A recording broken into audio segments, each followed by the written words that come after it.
گھر کے اندر جا رہی ہیں، تلاش کر رہی ہیں، ایک ہی کھجور ملی ہے، 1 لاکھ روپے پیش کر رہی ہیں، 2 ملی ہیں 2 لاکھ روپے پیش کر رہی ہیں۔ آج ہماری جیبوں میں سب کچھ ہے لیکن دینے کے لیے تیار نہیں ہے۔ ضرورت مند آ جائے ہم دینے کے لیے تیار نہیں ہیں۔ میرے دوستوں اور بزرگوں، ایک وقت تھا کہ لوگ کہہ دیتے تھے، بزرگان دین دیندار اگر کہہ دیتے تھے تو سب کچھ پیش کرنے کے لیے تیار ہو جاتے تھے۔ آپ کو معلوم ہوگا مالک بن دینار رحمۃ اللہ علیہ کا واقعہ، ایک بار وہ اپنے مریدین کے ساتھ جا رہے تھے، راستے میں دیکھا کہ ایک جگہ پر بھیڑ جمع ہے۔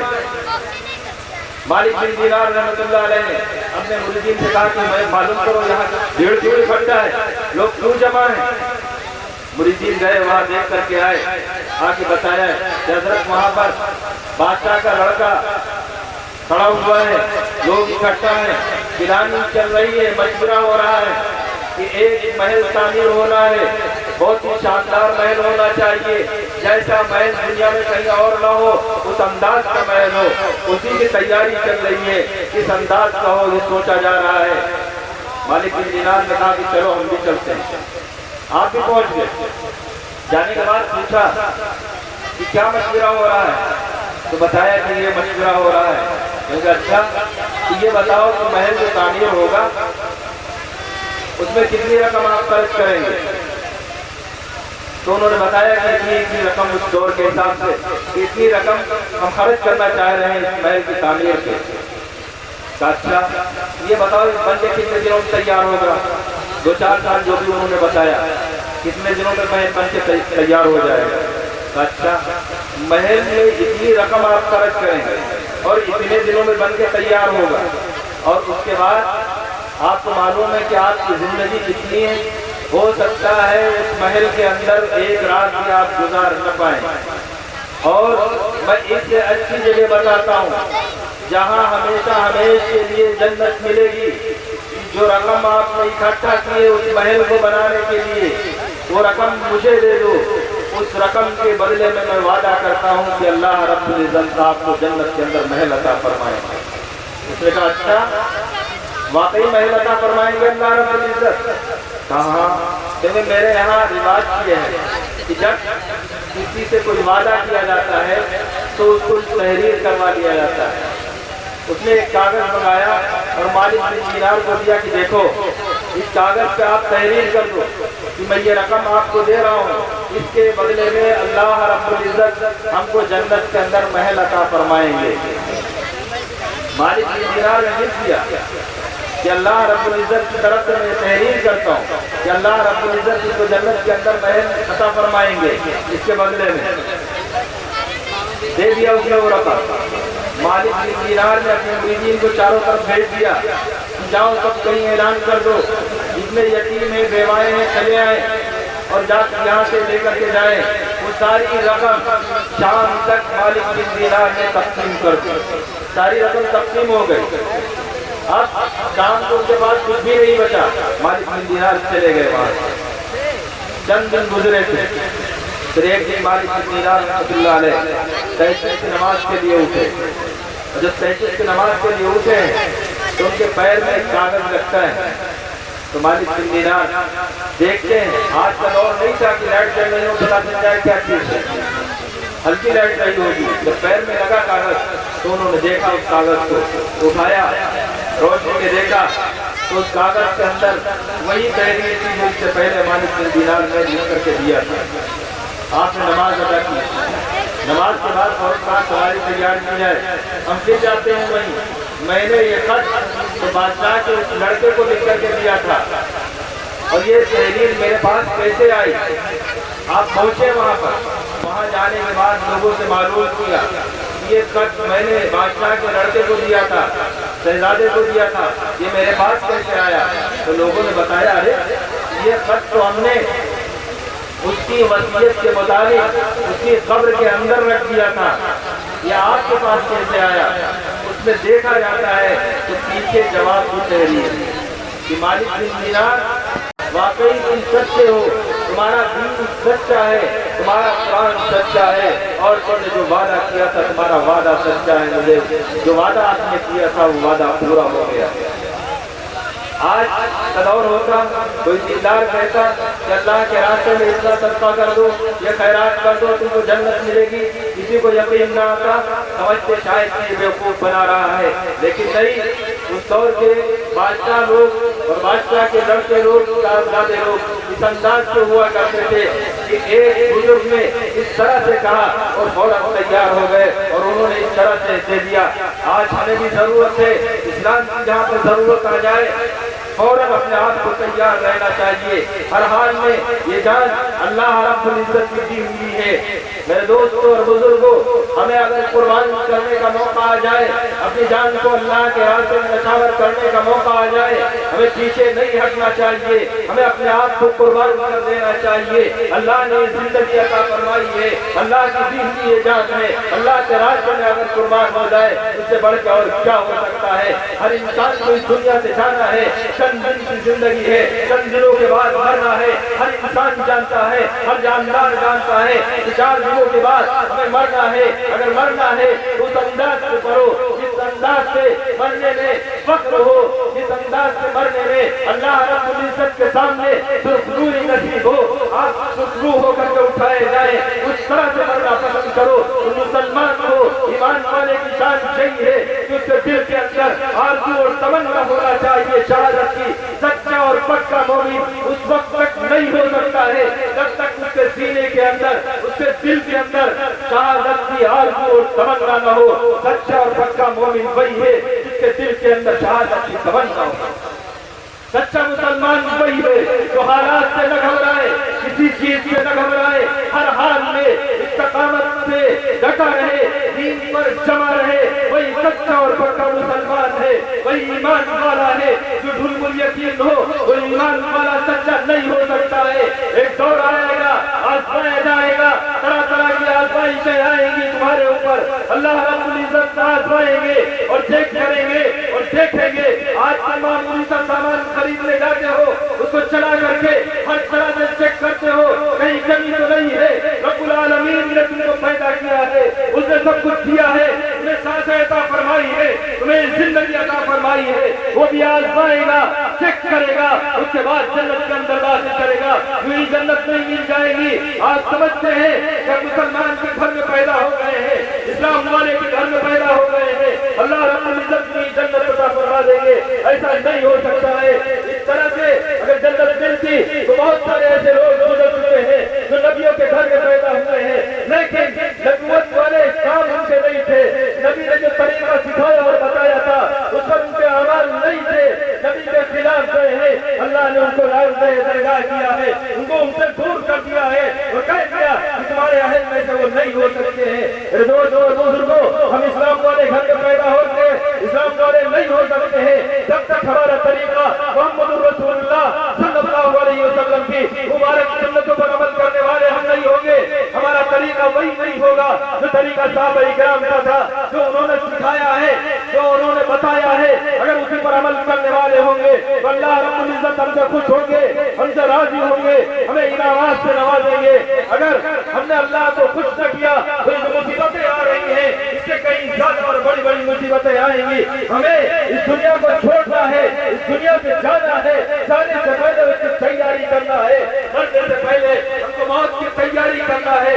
چند دن اس دنیا کے اندر ہم ہیں، جب تک اس دنیا کے اندر ہے ہماری سانسیں چل رہی ہیں، ہم دنیا کے اندر بادشاہ ہیں، جو چاہے وہ کرے، جو دل میں آئے وہ کرے، کوئی روکنے والا نہیں ہے، کوئی ٹوکنے والا نہیں ہے۔ لیکن جب سانس رک جائے گی، ہماری بادشاہت ختم ہو جائے گی، ہم اس کے بعد ایک ایک چیز کا حساب دینا ہوگا۔ اللہ رب العزت نے جو زندگی عطا فرمائی تھی اس کا بھی حساب دینا پڑے گا، اس لیے اس دن کے لیے تیار رہو جب حساب دینا پڑے گا، رب العالمین کے سامنا ہوگا۔